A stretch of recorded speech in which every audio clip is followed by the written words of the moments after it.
नमस्कार मंडळी.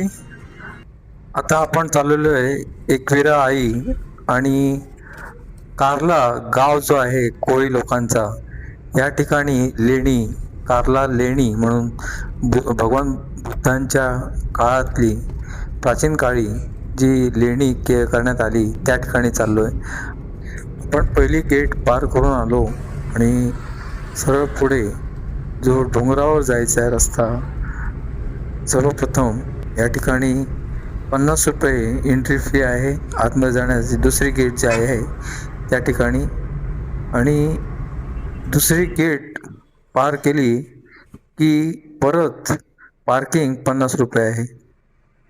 हा डोंगर आहे जो एकविरा आई आणि कार्ला जे पाशा हे आहे. हे बघा, ही दुसरी गेट. ह्या गेटीतून इथे एंट्री करायची असेल तर 50 रुपये द्यावे लागतात कार्ला लेणी जाण्यासाठी. आणि एकविरा आई ही गेट हे आता स्टार्टिंग आतमध्ये जाण्यासाठी. आता पार्किंग करून आलो गाडी, आणि ही दुकानं स्टार्टिंगची. सर्वप्रथम ही सर्व दुकानं जी ओटी वगैरे सगळं भेटतं इकडे. आणि ह्या पायऱ्या, अजून पायऱ्या सुरू झाल्या आहेत, थोड्या आहेत. आणि अशा पायऱ्या, हजारोने पायऱ्या वर चढायला लागतात.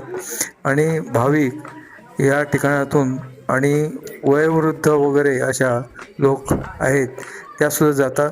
काही लोक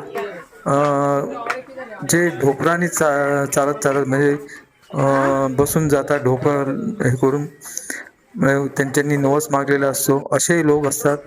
आणि या ठिकाणी हे बघा, वयोवृद्ध वगैरे लोक भरपूर जातात. ह्या आता पाईप लावलेले, कोण पडू नये म्हणून. आणि असा डोंगर चालायला लागतो जो हजारो पायऱ्या जे असतात त्या चालत वरपर्यंत जावं लागतं. हे बघा, हे पाषाणी दगडी जे आहेत अशा दगडी आहेत. आणि एकविरा आईसाठी साडी वर खण वगैरे सगळं ओटी असते ती या ठिकाणी सगळीकडे भेटतं. ह्या मॅडम पुढे पुढे माझ्या आहेत, कोण असतो. आणि असे प्रचार वगैरे असतात जे राजनेते वगैरे. आणि सर्वप्रथम सर्व दुकानं, सगळ्या प्रकारची दुकानं इकडे आहेत. हार वगैरे. वयोवृद्धांना घेऊन जायचं म्हणजे साधी गोष्ट नाही, कठीण काम आहे. या पायऱ्या चढणं हे भरपूर कठीण काम आहे. आणि आतमध्ये आता देवाच्या आवारात आलेलो आहे. हे देऊळ आहे, आतमध्ये फोटो व्हिडिओ काढता येत नाही. हे त्यांचं कोळी लोकांचं काहीतरी आहे, या ठिकाणी पूजा केली जाते. कोळी लोक इकडे पूजा करतात. हे लेणी जी कार्ला लेणी म्हणतात ते हे या ठिकाणी पाहू शकता. स्तंभ आहे, अशोका स्तंभ या ठिकाणी, जो मोठा आता जरा हे झालेले आहे, खांब वगैरे कोसळलेले आहे, पाहू शकतात. हे एवढं कोरीव काम आहे, ते पाहून एवढं आश्चर्य वाटेल की कसं केलं असावं. हे देऊळ आहे, हे देऊळ आहे.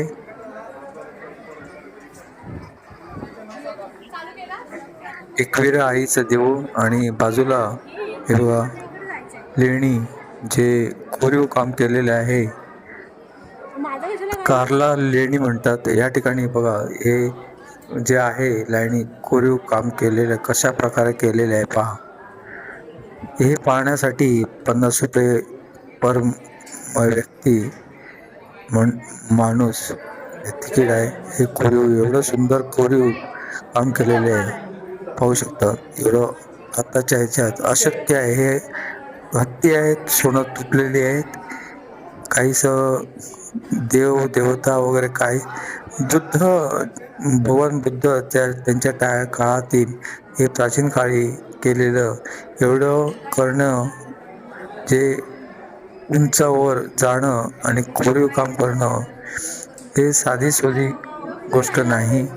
ही बारीक बारीक कला जी आहे कशा प्रकारे केली असावी, हे हत्ती जे प्राचीन काळी केले, एक दगडी जे वापरले, दगडी जे मोठमोठे दगडी नाही, जे पाषाण दगडी, त्याच्यातून कशी कला तयार केली असावी हे आश्चर्यचकित. ह्या प्रत्येक कलेमध्ये काहीतरी लपलेलं आहे. प्रत्येक कलेमध्ये काहीतरी, चित्रामध्ये, स्टॅच्यूमध्ये काहीतरी लपलेले आहे.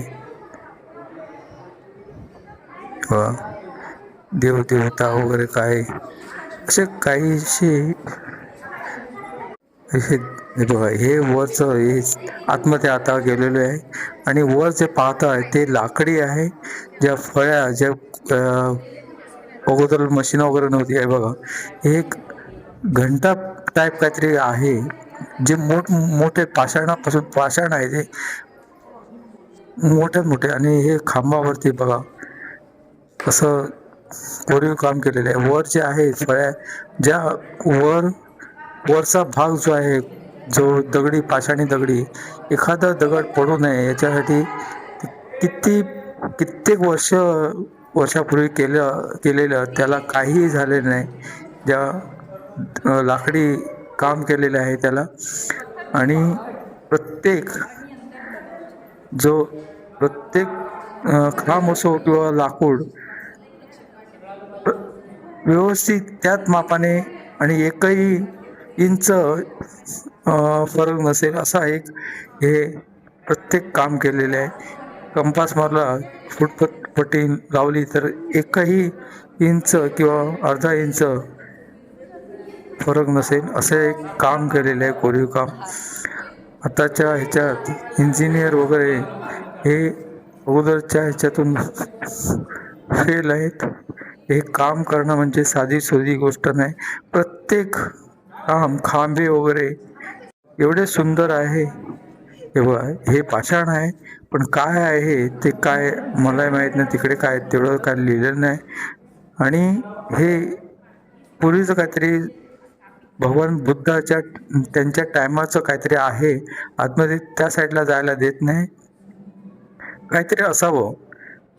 आणि ही जी एक पाषाणी ज्या कोरीव काम केलेलं आहे, एक सुंदर आहे. काय नाही, काहीतरी हत्ती असो, त्याच्या हत्तीवर बसलेले किंवा आणखी बरीचशी चित्र आहेत, ते खांब्यावर कोरीव काम करून जे प्रत्येक चित्र काहीतरी सांगतंय. जे बघा, हे मशीन, त्यावेळी मशीन नसताना हे कोरीव काम जे आहे कसं केलं असावं, हे आताच्या ह्याच्यात हे आतमध्ये आणखीन चारी, म्हणजे सर्व बाजूने एकसारखे स्तंभ, हे खांबे आहेत, ते एका साईडला नाही, चारी बाजूला हे खांब्यांना म्हणजे नक्षीकाम, जे कोरीव काम केलेले आहे ते सर्व बाजूने एकसारखं आहे, काहीही फरक नाही. असं काम करणं अशक्य आहे. बघा, फळ्या ज्या आहेत त्यांना काहीही झालं नाही. वर ज्या फळ्या आहेत बघा, जे लाकडापासून ते वरचा भाग जो दगड वगैरे जे पाषाण आहे ते खाली पडू नये यासाठी हे हजारो वर्षापूर्वी जे केलेले आहे ते अजूनपर्यंत तसं आहे. बघा, हे बाहेर आलो मी आता, बाहेरचा भाग हा हे करायचं राहून गेलं असावं, हे अर्धवट राहिलेलं आहे. पण ह्याच्या वरती सुद्धा भुयार टाईप हे बघा, हे असं लोकांनी तोडून टाकलेलं आहे. काहीतरी असतात लोक काहीशी, त्यांना असं काम करायला बरं वाटतं. असं अनेक ठिकाणी कामं जी आहेत अर्धवट राहिली. हे बघा, पायऱ्या वर चढण्यासाठी, ते आतमध्ये भुयार टाईप, म्हणजे वर जाण्यासाठी एक माळा, आणि पायऱ्या, वरचा भाग. आता वर गेल्यानंतर खरोखर एक थंडावा, शांती, या ठिकाणी काहीतरी असावं ते बंद केलेले आहे. आणि हा भाग मी वरून दाखवतो तुम्हाला, बाहेरचा भाग. हे आहे बाहेरचा भाग जो आहे ते एक वेळ आईचं देऊळ, मंदिर आणि लोक, आणि त्या साईडला गाव बघा, खाली गाव जो आहे, कोळी लोकांचा गाव, ज्या कोळी लोकांनी आपली आई, एकविरा आई ना स्थापन केलेले आहे या ठिकाणी, जे ही हे मंदिर आहे.